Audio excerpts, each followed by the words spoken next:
नमस्कार। आज हम बात करने वाले हैं एक यूनेस्को विश्व धरोहर स्थल जो 1983 में घोषित हुआ। ताजमहल। हाँ, बिल्कुल सही सुना। उत्तर प्रदेश के आगरा में यमुना नदी के तट पर स्थित एक यूनेस्को विश्व धरोहर स्थल 1983 में घोषित है, जिसे मुगल सम्राट शाहजहां ने अपनी पत्नी मुमताज की याद में 1632 से 1653 के बीच बनवाया था। यह सफेद संगमरमर से बना मकबरा मुगल वास्तुकला का बेहतरीन उदाहरण है और विश्व के 7 अजूबों में शामिल है, जिसे ताजमहल के नाम से जाना जाता है। इसे 1983 में भारत में मुस्लिम कला का गहना और विश्व विरासत की उत्कृष्ट कृति के रूप में मान्यता दी गई। यह मकबरा 1632 से 1653 के बीच मुख्य वास्तुकार उस्ताद अहमद लाहौरी के मार्गदर्शन में बनाया गया, जिसमें फारसी, तुर्की और भारतीय वास्तुकला शैली का मिश्रण है। इसे प्रेम की निशानी माना जाता है और यह भारत का सबसे प्रसिद्ध पर्यटन स्थल है, जहां हर साल लाखों पर्यटक आते हैं। ताजमहल मुगल बादशाह शाहजहां के आदेश से अपनी प्रियतमा पत्नी की याद में 1631 और 1648 के बीच आगरा में सफेद संगमरमर का एक विशाल मकबरा बनाया गया। ताजमहल भारत में मुस्लिम कला की उत्कृष्ट कृति है और विश्व विरासत में सार्वभौमिक रूप से प्रशंसित उत्कृष्ट कृतियों में से एक है। यह उत्तर प्रदेश के आगरा जिले में यमुना नदी के दाहिने किनारे पर लगभग 17 हेक्टेयर में फैले विशाल मुगल उद्यान में स्थित है। इसका निर्माण मुगल सम्राट शाहजहां ने अपनी पत्नी मुमताज महल की स्मृति में करवाया था। निर्माण कार्य 1632 ईस्वी में शुरू हुआ और 1648 ईस्वी में पूरा हुआ। मस्जिद, अतिथि गृह और दक्षिण दिशा में मुख्य द्वार, बाहरी प्रांगण और उसके गलियारे बाद में जोड़े गए और 1653 ईस्वी में पूर्ण हुए। ताजमहल का निर्माण मुगल सम्राट शाहजहां ने अपनी रानी अर्जुमंद बानो बेगम, जिन्हें मुमताज महल के नाम से जाना जाता था, की स्मृति में करवाया था। मुमताज महल महारानी नूरजहां की भांति जी और सम्राट जहांगीर के वजीर मिर्जा गियास बेग इतिमद-उद-दौला की पौती थी। उनका जन्म 1593 में हुआ था और बुरहानपुर में अपने 14वें बच्चे के जन्म के दौरान 1631 में उनका निधन हो गया।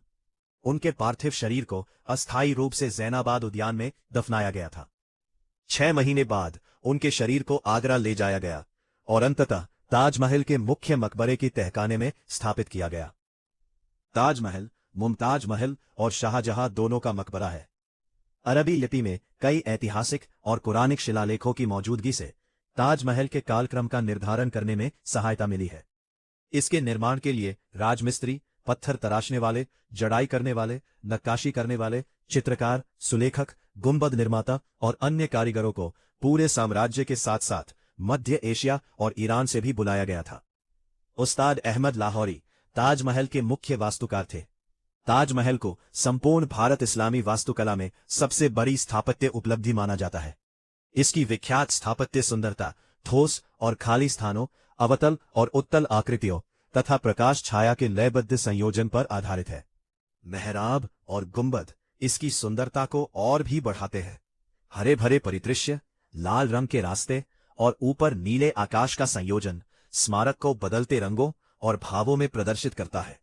संगमरमर की नक्काशी और बहुमूल्य और अर्ध बहुमूल्य पत्थरों की जड़ाई इसे अद्वितीय बनाती है। यह मकबरा यमुना नदी के दाहिने किनारे पर उस स्थान पर स्थित है जहां नदी एक तीव्र मोड़ लेकर पूर्व दिशा की ओर बहती है।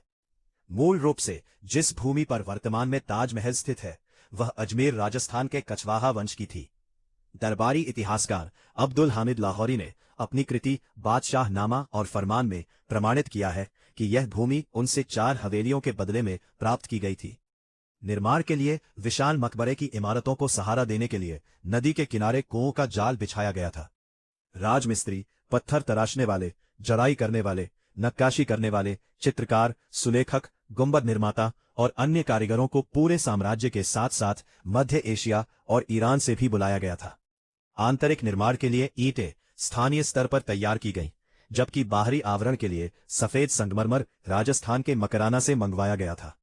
जड़ाई के लिए अर्ध कीमती पत्थर भारत, श्रीलंका और अफगानिस्तान के दूरस्थ क्षेत्रों से लाए गए थे। सिकरी, धौलपुर आदि की पड़ोसी खदानों से अलग अलग रंगों के लाल बलुआ पत्थर की मंगवाई गई थी। स्मारक परिसर को पूरा होने में 17 साल लगे और यह 1648 में बनकर तैयार हुआ। कुल मिलाकर ताजमहल 60 बीघा क्षेत्र में फैला हुआ है, क्योंकि भूभाग दक्षिण से उत्तर की ओर नदी की ओर ढलानदार है और नीचे की ओर उतरती हुई सीढ़ियों के रूप में विचरण करता है। दक्षिणी छोर पर प्रांगण है जिसके सामने मुख्य द्वार है और इसके दक्षिण पूर्व और दक्षिण पश्चिम कोनों पर क्रमशः शाहजहां की दो अन्य रानियों अकबराबादी बेगम और फतेहपुरी बेगम की कब्रें हैं, जिन्हें सहेली बुर्ज 1 और 2 कहा जाता है। दूसरी छत पर एक विशाल वर्गाकार उद्यान है जिसके किनारों पर मंडप बने हुए हैं। इसे चौड़ी और उथली जलधाराओं द्वारा 4 भागों में विभाजित किया गया है, जिनके किनारों पर चौड़े पैदल मार्ग और सरू के पेड़ों की कतारें हैं। जलधाराओं और फव्वारों में ऊपर बने जल टैंकों से पानी आता है।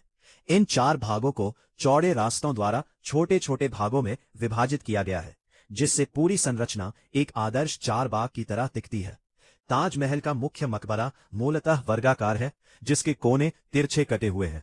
यहाँ की मीनारें अनक से बनी है और मुख्य चबूतरे पर स्थित मुख्य मकबरे के तिरछे कोनों की ओर मुख किए हुए है।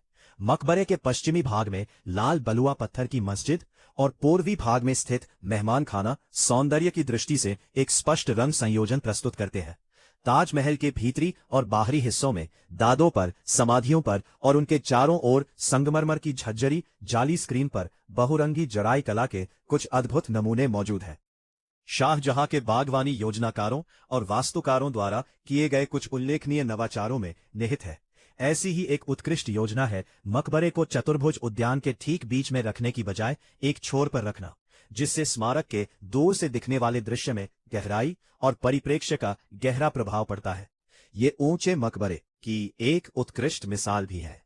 मकबरा एक वर्गाकार चबूतरे पर बना है, जिसके मीनारों के अष्टकोणीय आधार की चारों भुजाएं कोनों पर वर्ग से आगे तक फैली हुई है। चबूतरे के शीर्ष तक दक्षिणी भाग के मध्य में बनी सीढ़ियों से पहुंचा जा सकता है। ताजमहल की भू योजना संरचना का पूर्ण संतुलन है, जिसमें केंद्र में अष्टकोणीय मकबरा कक्ष है जो प्रवेश द्वार और चारों कोनों के कमरों से घिरा हुआ है। यही योजना ऊपरी मंजिल पर भी दोहराई गई है। मकबरे का बाहरी भाग वर्गाकार है, जिसके कोने तिरछे हैं। विशाल 2 मंजिला गुंबददार कक्ष, जिसमें मुमताज महल और शाहजहां के स्मारक है, पूर्णतः एक अष्टकोण है। दोनों समाधियों को घेरने वाली अष्टकोणीय संगमरमर की जालीदार स्क्रीन उत्कृष्ट कारीगरी का नमूना है। यह अत्यधिक पॉलिश की हुई है और इस पर जड़ाऊ काम की गई है। फ्रेम के किनारों पर कीमती पत्थरों से फूलों की आकृतियां उकेरी गई है, जिन्हें अद्भुत पूर्णता के साथ बनाया गया है। पत्तियों और फूलों को बनाने के लिए इस्तेमाल किए गए पत्थरों के रंग और शेड लगभग असली लगते हैं। मुमताज महल की समाधि मकबरे के कक्ष के ठीक बीच में स्थित है, जो फूलों की नक्काशी से सजे एक आयताकार चबूतरे पर बनी है। शाहजहां की समाधि मुमताज महल से बड़ी है और 30 साल से भी अधिक समय बाद उसके पश्चिम में स्थापित की गई थी। ऊपरी समाधियां केवल दिखावटी हैं और असली कब्रें निचले मकबरे में है। यह प्रथा मुगल साम्राज्य के मकबरों में अपनाई जाती थी। चबूतरे के कोनों पर स्थित 4 स्वतंत्र मीनारों ने मुगल वास्तुकला में एक अभूतपूर्व आयाम जोड़ दिया। ये 4 मीनारें न केवल स्मारक को एक प्रकार का स्थानिक संदर्भ प्रदान करती है, बल्कि इमारत को त्रिआयामी प्रभाव भी देती है। ताजमहल परिसर में मकबरे के बगल में स्थित सबसे प्रभावशाली संरचना मुख्य द्वार है, जो प्रांगण की दक्षिणी दीवार के केंद्र में भव्यता से खड़ा है। द्वार के उत्तरी भाग में दोहरी मेहराबदार दीर्घाएं है। दीर्घाओं के सामने का उद्यान 2 मुख्य पैदल मार्गों द्वारा 4 भागों में विभाजित है और प्रत्येक भाग को आगे संकरे अनुप्रस्थ अक्षीय पैदल मार्गों द्वारा विभाजित किया गया है, जो तैमूरिद फारसी शैली में बने 4 दीवारी वाले उद्यान की संरचना का अनुसरण करता है। पूर्व और पश्चिम की 4 दीवारी के केंद्र में एक मंडप है। ताजमहल एक पूर्णतया सममित योजनाबद्ध इमारत है, जिसमें केंद्रीय अक्ष पर द्विपक्षीय समरूपता पर विशेष बल दिया गया है, जिस पर मुख्य संरचनाएं स्थित है। निर्माण सामग्री चूने के गारे में ईंट है, जिस पर लाल बलुआ पत्थर और संगमरमर की परत चढ़ाई गई है और कीमती अर्ध कीमती पत्थरों की जड़ाई की गई है।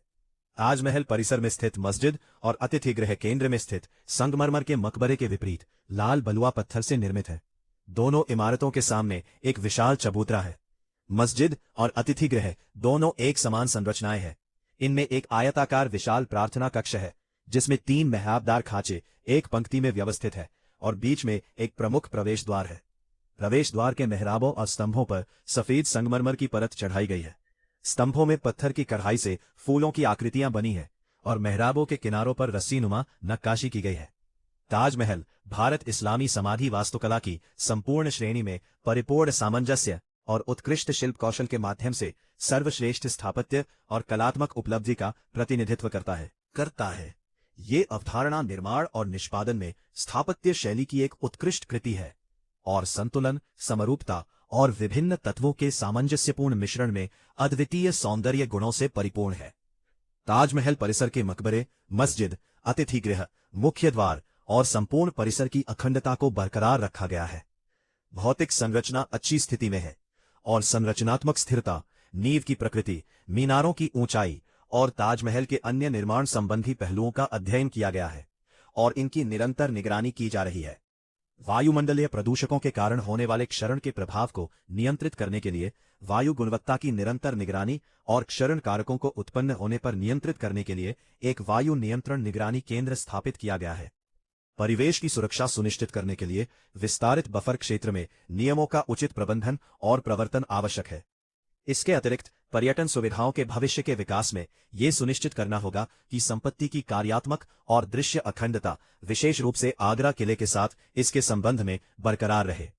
ताजमहल का मकबरा, मस्जिद, अतिथि गृह, मुख्य द्वार और संपूर्ण ताजमहल परिसर शिलालेख के समय की प्रामाणिकता को बनाए रखते हैं।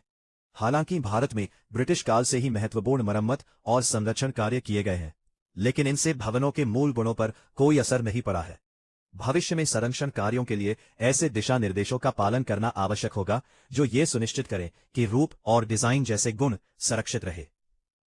आपको वीडियो कैसा लगा हमें कमेंट में जरूर बताएं और ऐसे ही वीडियो देखने के लिए हमें सब्सक्राइब करें और वीडियो पसंद आए तो दोस्तों को शेयर करें।